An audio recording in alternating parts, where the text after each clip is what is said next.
चलिए भाई, स्टार्ट हो गया कि नहीं? हेलो। क्लियर है भाई? स्टार्ट है? साउंड क्लियर है कि नहीं? नमस्कार साथियों, स्वागत है आप सभी का आपके अपने यूट्यूब चैनल सरकारी भारत में। तो फ्रेंड्स, जैसा कि आप सभी को पता है कि सीटेट के लिए अपनी क्लासेस स्टार्ट हो चुकी हैं और सीडीपी की जिसमें क्लासेस आपकी कंटिन्यू है और पर डे आपके लिए जो क्लासेस है सीडीपी की वो कंटिन्यू की जा रही हैं। तो इसमें हम आपको सीडीपी के प्रीवियस ईयर के क्वेश्चन पेपर के सॉल्यूशन करा रहे हैं और प्रीवियस ईयर के जो भी क्वेश्चंस आपके एग्जामिनेशन में जो पूछे जाते हैं उन सभी क्वेश्चंस का सॉल्यूशन आपको कराया जा रहा है धीरे धीरे। क्लियर है मेरे भाई? तो चीज़ों को समझना पड़ेगा और ऑथेंटिक चीज़ें अगर आप एग्जामिनेशन के लिए पढ़ के जाते हैं तो ये आपके एग्जामिनेशन के लिए आपके लिए बेहतर रहेंगे। और ये मान लीजिए कि आप इन चीज़ों को जो हम कॉन्सेप्ट बता रहे हैं उस तरीके से अगर आप लोग पढ़ के जाते हैं तो कहीं ना कहीं आपको आपके एग्जामिनेशन में बहुत ज़्यादा बेनिफिट देखने को मिलेगा। क्लियर है मेरे भाई? तो अभी तक हम 20 तक क्वेश्चन कर चुके थे इस पेपर के। 20 से ऊपर के जो 10 क्वेश्चन हैं उनको आज का इस सेशन में कंप्लीट करते हैं। तो पहला क्वेश्चन है मेरे भाई, सीडीपी का पहला प्रश्न है और क्वेश्चन है, अवलोकन द्वारा अधिगम को सुसाध्य करने हेतु एक अध्यापक को अधिगमकर्ताओं को सबसे पहले क्या करने का सुझाव देना चाहिए? तो देखिए, अवलोकन द्वारा अधिगम को सुसाध्य करना है। सुसाध्य का मतलब होता है फैसिलिटेट करना, एक तरीके से सुगम बनाना। एक अध्यापक को अधिगमकर्ताओं को सबसे पहले क्या सुझाव देना चाहिए? आपसे जो आंसर पूछा है वो कहीं ना कहीं पॉजिटिव पूछा है कि टीचर को क्या करना चाहिए इसके लिए। क्लियर है? क्या सुझाव देना चाहिए? तो यहाँ पर अगर आपसे पॉजिटिव आंसर पूछा है तो मेरे भाई आप आंसर पॉजिटिव ही लगाइएगा। अनुकरण आपका नेगेटिव वर्ड होता है जो कि इमिटेशन की बात करेगा, नकल की बात करेगा, और इसको आप नहीं लगाएं तो ही बेहतर है। क्लियर है? इसके बाद अगर हम बात करें याद करने की बात करें, ये भी एक अनुकरण का पार्ट ही होता है। याद करने की बात करें, इमिटेट करने की बात करें, नकल करने की बात करें, या एक शब्द होता है अनुसरण करना, अगर आप उसकी भी बात करते हैं तो ये नेगेटिव वर्ड होते हैं जो कि आपके आंसर को गलत कर देते हैं। आगे आपको दे भी रखा है अनुसरण करना या अभ्यास करना। क्लियर है? तो क्वेश्चन को पढ़ने की आवश्यकता भी नहीं थी, तब भी आप आंसर लगा सकते थे। तो सेकंड ऑप्शन आपका इस सवाल का राइट आंसर हो जाएगा, प्रतिमान की क्रियाओं पर ध्यान देना। अब देख लेते हैं क्या है। फर्स्ट ऑप्शन है, उनके द्वारा अनुकरण की क्रियाओं का आकलन, प्रतिमान की क्रियाओं पर ध्यान देना, प्रतिमान की क्रियाओं को याद करना, प्रतिमान की क्रियाओं को अनुसरण या अभ्यास करना। तो सेकंड ऑप्शन इसका बेहतर होगा, प्रतिमान की क्रियाओं पर ध्यान देना। आपको प्रतिमान की क्रियाओं पर ध्यान देना होगा। क्लियर है मेरे भाई? तो हमारी जो पॉजिटिव और नेगेटिव वर्ड की जो सीरीज है आप उसको देख लेंगे उस वीडियो को, तो आपको ये कंप्लीट हो जाएगा। बहुत आसान सवाल पूछे जाते हैं और इन क्वेश्चंस को आप ऐसे ही लगा सकते हो। ध्यान, आपको ज्यादा दिमाग लगाने की आपको यहाँ जरूरत पड़ेगी भी नहीं। सीडीपी का खेल ही कुछ ऐसा है कि यहाँ पर क्वेश्चंस बहुत आसान पूछे जाते हैं, लेकिन लैंग्वेज में आपको फंसाया जा सकता है। तो लैंग्वेज को आपको हम जो ट्रिक्स बताते हैं उनका यूज करते हैं तो कहीं ना कहीं बेहतर तरीके से आप लोग कर जाएंगे। नेक्स्ट क्वेश्चन है, students ability to reflect on their own learning is called. विद्यार्थियों की स्वयं के अधिगम पर विमर्श चिंतन करने की योग्यता को क्या कहा जाएगा? स्वयं विमर्श चिंतन करने की योग्यता, स्वयं के अधिगम पर विमर्श चिंतन करने की योग्यता को क्या कहा जाएगा? तो एक पॉजिटिव वर्ड ही है ये, तो पॉजिटिव ही आपको आंसर देना होगा। क्लियर है मेरे भाई? कंठस्थीकरण यानी कि आप कहीं ना कहीं मेमोराइजेशन की बात कर रहे हैं, रिकॉल की बात कर रहे हैं, तो ये आपके गलत आंसर हो जाएगा क्योंकि आपसे आंसर भी पॉजिटिव पूछा था। स्वयं के अधिगम पर विमर्श चिंतन करने की योग्यता को क्या कहा जाएगा? क्लियर है मेरे भाई? इसके बाद विस्मरण यानी कि भूलने की बात करें, फॉरगेटिंग भी आपका आंसर नहीं होगा। अब आपके सामने दो ऑप्शन बचते हैं, एक बचता है अटेंशन और एक होता है मेटा कॉग्निशन। क्या होता है मेरे भाई? Meta cognition. तो विद्यार्थियों के स्वयं के अधिगम पर विमर्श चिंतन करने की योग्यता को क्या कहा जाएगा? तो इसका आंसर क्या होगा, फर्स्ट या थर्ड? बताइए क्या होगा, मेटाकॉग्निशन होगा या ध्यान देना होगा? तो हम थर्ड ऑप्शन के साथ यहाँ पर जाएंगे, हालांकि फर्स्ट ऑप्शन भी आपका सही है लेकिन बेस्ट यहाँ पर थर्ड ही होगा। क्लियर है मेरे भाई? नेक्स्ट क्वेश्चन देख लेते हैं। नेक्स्ट क्वेश्चन आपकी स्क्रीन पर है, इसका आंसर लगाइए। बहुत आसान सवाल है मेरे भाई, इस प्रकार के क्वेश्चंस आपके एग्जामिनेशन में बहुत ज्यादा पूछे जाते हैं। स्टेटमेंट एंड रीजन से रिलेटेड क्वेश्चन है ये। तो स्टेटमेंट दे रखा है, एक अध्यापक द्वारा छोटे बच्चों के उनके परिवेश से संबंधित अनुभवों की अनदेखी करनी चाहिए। एक एज ए टीचर अगर आप टीचर के रूप में है तो आप बच्चों के जो परिवेश से संबंधित हैं अनुभव हैं उनको आप अनदेखी नहीं कर सकते, उनको आप एक धरोहर के रूप में मान के चलेंगे। मल्टीलिंग्विज चिल्ड्रन होते हैं, बच्चे होते हैं, तो बहुभाषी बच्चे आपको बहुसांस्कृतिक बच्चे देखने को मिलेंगे। तो भारत में तो कहा भी जाता है कि कोस कोस पे पानी बदले तीन कोस पे वाणी, तो कहीं ना कहीं यहाँ पर जो चीजें हैं वो आपको देखने को मिलेंगी, मतलब परिवेश भी बदलता हुआ दिखेगा आपको, तो अनुभव भी देखने को मिलेंगे। इनको सभी को आपको क्या है सांस्कृतिक धरोहर के रूप में मानना है, आप इनकी अनदेखी नहीं कर सकते।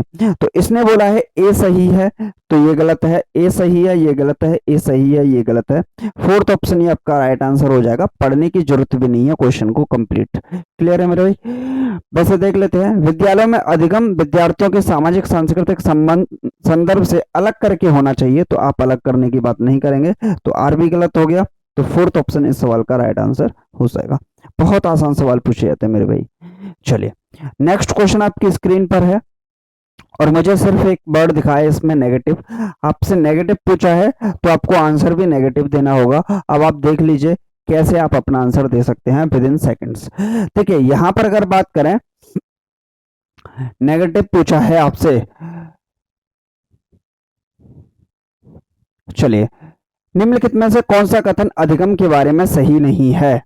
तो अधिगम में अपने आसपास के परिवेशों के साथ अंतःक्रिया शामिल होती है, ये बात बिल्कुल सही है।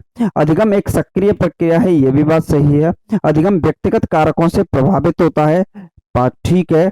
अधिगम सामाजिक संदर्भों से हटकर स्वतंत्र रूप से होता है, तो ये बात गलत है, सामाजिक संदर्भों से हटकर नहीं होता है। फिर तो लेव वाइगोत्स्की का सामाजिक सांस्कृतिक विकास का सिद्धांत गलत हो जाएगा अगर आप ऐसा कर रहे हो तो। क्लियर है? समाज के द्वारा, संस्कृति के द्वारा, पृष्ठभूमि के द्वारा बच्चे सीखते हैं, ये किसने कहा था? लेव वाइगोत्स्की के द्वारा कहा गया था। क्लियर है? और एक वर्ड है हटकर, ये वर्ड दिख जाए तो आप समझ जाइएगा नेगेटिव वर्ड्स की श्रेणी में ये आएगा और आपके आंसर को गलत कर सकता है। क्लियर है मेरे भाई? नेगेटिव पूछा था इसी वजह से नेगेटिव ही आपका आंसर होगा, गलत है इसी वजह से सही है। क्लियर है मेरे भाई? चलिए नेक्स्ट क्वेश्चन आपकी स्क्रीन पर है, जब एक विद्यार्थी किसी समस्या को एक ही तरीके से प्रस्तुत करने पर अटक जाता है तब वह किस अवस्था में होता है? जब एक विद्यार्थी किसी समस्या को एक ही तरीके से प्रस्तुत करने पर अटक जाता है, एक ही तरीके से प्रस्तुत करने पर अटक जाता है, तब वह किस अवस्था पर होता है? उच्च स्तरीय चिंतन वहां कहां देखने को मिलेगा? प्रकारात्मक भी नहीं दिखेगा, क्रियाओं का समुच्चय भी देखने को नहीं मिलेगा। तो यहाँ पर अगर एक तरीके से देखा जाए फिक्शनल, ये फिक्स्डनेस देखने को मिलेगी और इसको बोल सकते हैं फंक्शनल फिक्स्डनेस होगी जो कि आपको देखने को मिलेगी। इसको बोलते हैं प्रकार्यात्मक स्थिरता कहेंगे। क्या कहेंगे? प्रकार्यात्मक स्थिरता कहेंगे। और यहाँ पर उच्च स्तरीय चिंतन तो है, अनुरूपक चिंतन भी है और प्रतिक्रियाओं का समुच्चय है, तो ये नहीं होंगे। जो आपका आंसर होगा प्रकार्यात्मक स्थिरता, जिसे फंक्शनल फिक्स्डनेस के नाम से जानेंगे। सॉरी, इसमें क्या होता है, कोई भी चीज है उसको आप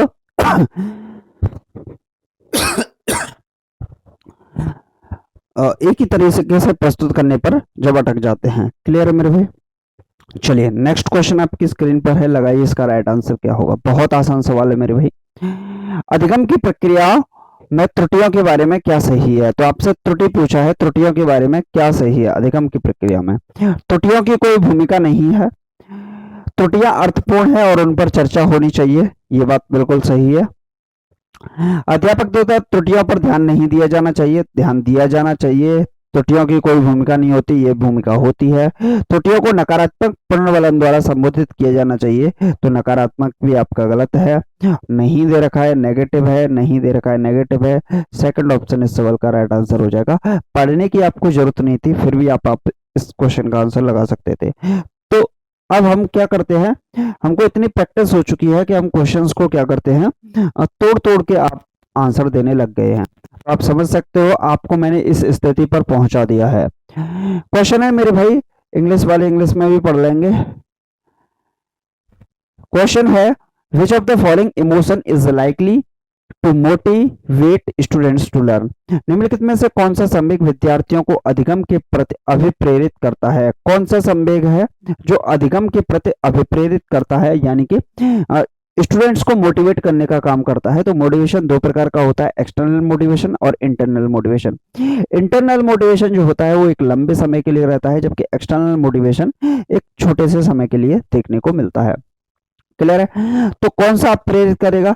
बोरियत कभी भी अप्रेरित नहीं कर सकती, डर कभी भी अप्रेरित नहीं कर सकता, और गुस्सा कभी भी अप्रेरित नहीं कर सकता। ये एक्सटर्नल मोटिवेशन के पार्ट हो सकते हैं, लेकिन इंटरनल मोटिवेशन के पार्ट नहीं होंगे। लॉन्ग ड्यूरेशन के लिए ये काम नहीं करेंगे। क्लियर है मेरे भाई? तो आपका ऑप्शन क्या हो जाएगा? थर्ड ऑप्शन इस सवाल का राइट आंसर हो जाएगा। तो बहुत आसान था, इसमें दिमाग लगाने की आपको जरूरत ही नहीं थी। क्लियर है? चलिए नेक्स्ट क्वेश्चन आपकी स्क्रीन पर है। अब इस क्वेश्चन का आंसर कौन स्टूडेंट है जो बिना पढ़े दे दे, मतलब क्वेश्चन को पढ़ना भी ना पड़े और आप आंसर भी लगाते हैं। देखिए मुझे यहाँ पर नेगेटिव दिख रहा है, नहीं है, तो मुझे नहीं ही लगाना है, यानी कि नेगेटिव आंसर ही ढूंढना है। अगर मैं नेगेटिव यहाँ पर ढूंढने की कोशिश करता हूं तो कैसे ढूंढ पाऊंगा, ये देखते हैं। तो यहाँ पर सन्नाटा, एकदम सन्नाटा, ये भी मुझे लग रहा है यही आंसर होगा, सेकंड वाला। देखते हैं निम्नलिखित में से कौन सा कथन अप्रेरित शिक्षण की पहचान नहीं है? अभिप्रेरित शिक्षण की पहचान नहीं है। Not considered a sign of motivated teaching. विद्यार्थी बहुत से प्रश्न पूछते हैं, तो बहुत से प्रश्न पूछते हैं तो ये अप्रेरित की पहचान हो सकती है।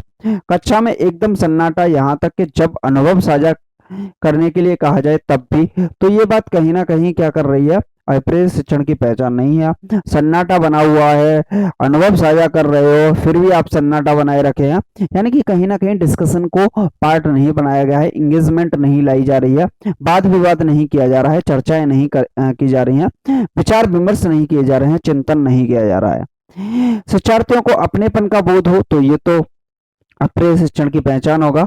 विद्यार्थी पूर्व अधिगम और नवीन अधिगम में अंतर कर पाते हैं, तो मतलब पूर्व अधिगम और नवीन अधिगम क्या होता है? जब पुराने ज्ञान से नए ज्ञान को जोड़ा जाता है तो उसे पूर्व अधिगम और नवीन अधिगम कहा जा सकता है। तो यहाँ पर सन्नाटा है एकदम, तो सन्नाटे को सन्नाटे के हिसाब से आप आंसर टिक कर दीजिए। क्लियर है मेरे भाई? चलिए नेक्स्ट क्वेश्चन देख लेते हैं। नेक्स्ट क्वेश्चन आपकी स्क्रीन पर है, क्वेश्चन नंबर 29 है। इसका आंसर सभी स्टूडेंट लगाएंगे बहुत आसान तरीके से। चलिए निम्नलिखित में से किसके द्वारा अधिगम में बाधा पहुंचाने की संभावना है? आपसे नेगेटिव पूछा है, बाधा यानी कि हिंड्रेंस का कार्य कौन करेगा? इंपीड का काम कौन करेगा? Which of the following is likely to impede learning? योग्यता के संप्रध्यात्मक दृष्टिकोण पर विश्वास, belief in incremental view of ability, विशिष्ट पहचानों अस्मिताओं के बारे में प्रचलित रूढ़िबद्ध धारणाओं को बढ़ावा देना। अगर आप रूढ़िबद्ध धारणाओं को बढ़ावा दे रहे हैं, कहीं ना कहीं हमारे स्टेरियोटाइप्स को बढ़ावा दे रहे हैं, जो पुरानी परंपराएं चली आ रही हैं उनको बढ़ावा दे रहे हैं, तो आप कहीं ना कहीं जो बाधा का काम कर रहे हैं, बाधा पहुंचाने का काम कर रहे हैं, किसके अंतर्गत? अधिगम के अंतर्गत। क्लियर है मेरे भाई? व्यक्तिगत रुचि और स्वतंत्रता को बढ़ावा देना ये बिल्कुल सही होता है, ऐसा करना भी चाहिए। कक्षा में भय और अवरोधों को कम करना, ये भी बात ठीक है, लेकिन बाधा का काम सिर्फ एक ही चीज करेगी, वो क्या है? अस्मिताओं के बारे में प्रचलित रूढ़िबद्ध धारणाओं को बढ़ावा देना। जैसे सती प्रथा राजा राम मोहन राय ने समाप्त कर दी थी, लेकिन सती प्रथा समाप्त तो हो गई मेरे भाई, लेकिन सती प्रथा समाप्त तो हो गई, लेकिन कंप्लीट तौर पर हो पाई? कंप्लीट तौर पर हो पाई, तो बाधा का काम नहीं करेगी। लेकिन अगर सती प्रथा चलती ही आ रही है तो फिर वो बाधा का काम करेगी। अधिगम अधिक प्रभावशाली होगा यदि पढ़ाई जाने वाली विषय वस्तु कब प्रभावशाली होगा? तो मेरे भाई विद्यार्थियों के सामाजिक सांस्कृतिक संदर्भों से संबंधित नहीं है। आप कैसे कह सकते हो? संदर्भित होती है। आंसर तो यही होना चाहिए। वैसे बहुत ही अमूर्त और जटिल है, ये भी नेगेटिव है। संबंधित पृथक खंडों में प्रस्तुत की जाती है, ये भी नेगेटिव है। बहुविध विधियों के माध्यम से प्रस्तुत की जाती है, तो यही इसका सवाल का आंसर हो जाएगा, क्योंकि आपसे पूछा है अधिगम अधिक प्रभावशाली होगा यदि पढ़ाई जाने वाली विषय वस्तु क्या हो? हमारे परिवेश से जुड़ी, बहुविध मल्टीपल वेज में उसको पढ़ाया जाए, मल्टीपल मेथड्स के थ्रू पढ़ाया जाए, मल्टीपल एप्लीकेशंस का यूज किया जाए पढ़ाने में, तो वो कहीं ना कहीं हमारे लिए सुसाधक का कार्य करती है। तो मेरे भाई आज की वीडियो में सिर्फ इतना ही। अगर आप लोगों ने अभी तक चैनल को सब्सक्राइब नहीं किया है तो चैनल को सब्सक्राइब कर दीजिएगा। और एक क्वेश्चन हमने आप लोगों के लिए कमेंट के लिए नहीं छोड़ा है, तो एक क्वेश्चन हम आपके लिए अब छोड़ते हैं और वो क्वेश्चन होगा आज मैथ का। क्लियर है? तो इस क्वेश्चन को छोड़ते हैं। क्वेश्चन है, वह न्यूनतम संख्या जैसे 4, 6, 8, 12, 16 से भाग देने पर सदैव शेषफल 2 आता है। शेषफल कितना बचता है मेरे भाई? 2 बचता है। तो आपको आंसर इनमें से लिखना है 46, 48, 50, 56 क्या होगा। क्लियर है? तो देखते हैं आप लोगों में से कितने स्टूडेंट हैं जो इसका आंसर लिखते हैं कमेंट बॉक्स में। बाकी आप लोगों में से बहुत सारे स्टूडेंट ऐसे हैं जिन्होंने अभी तक क्या किया है, चैनल को सब्सक्राइब ही नहीं किया भाई। तो ये गलती आप लोग कर रहे हैं, तो नोटिफिकेशन वगैरह नहीं मिलेगा, बाकी आपकी इच्छा है। क्लियर है? चलिए तो मिलते हैं नेक्स्ट वीडियो में। Thank you for watching this video.